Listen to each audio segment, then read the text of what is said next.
Hello and welcome back to Riffs 101, powered by Long McQuade, where the music begins. And it begins right here with Mr. Shaun, the greatest guitar player in this country, as he's been proving to you over the last few weeks, and of course on the road with Big Sugar. So Shaun, what's that? I'd like to point out that I got this before I had ever heard of the White Stripes. But this is a Frankenstein National that was put together from someone who went to the factory right after National closed and picked all their favorite parts and put them together. So I thought this would be some nice eye candy. You call it a bit of a Frankenstein guitar. Yeah.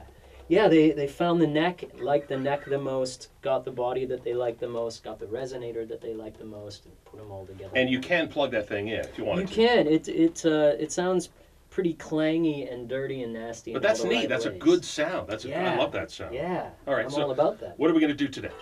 Well, thank you for all your responses on social media and on the YouTube videos. So awesome. This is a request. This is when we get asked about the most that we didn't write. So let's do Superstition. Let's get at it. Stevie Wonder.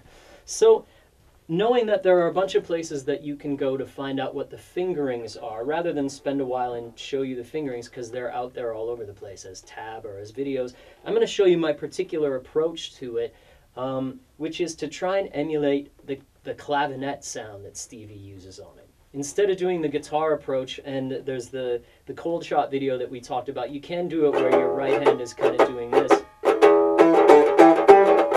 But in order to try and emulate Stevie's clavinet sound, I've been doing it in a way that I get real close up with my pick and pick pretty hard, and I'm almost picking double the amount of notes that you're hearing. Like, get real close to the bridge. It doesn't work as well close to the neck.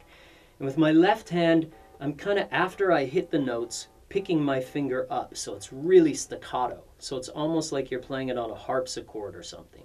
So the result is this.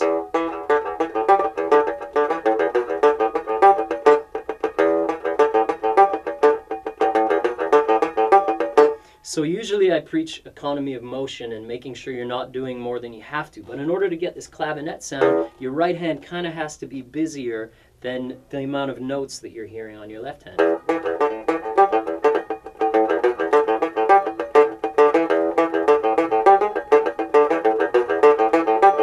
My left hand's picking up after every note.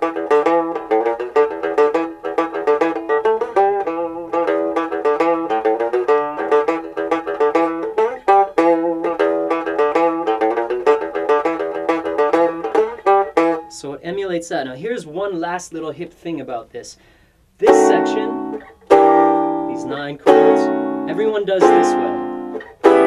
And that works, and that's what Stevie Ray did on his version of this. But if you listen to the Stevie Wonder version, what the horns are actually doing is...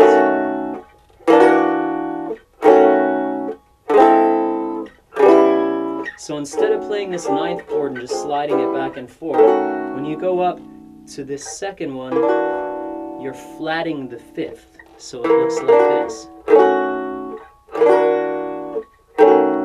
And then this one also is flat and 5th. So it's more melodic, actually, isn't it? It is. It adds this little sort of jazz element to it that seems like it's dissonant for a second, but when it resolves, it's part of what gives the horn part that brashness, that real electricity. All right. Shaun Verreault, thank you very much. This has been Riffs 101 from Long McQuade, where the music begins. Back next week.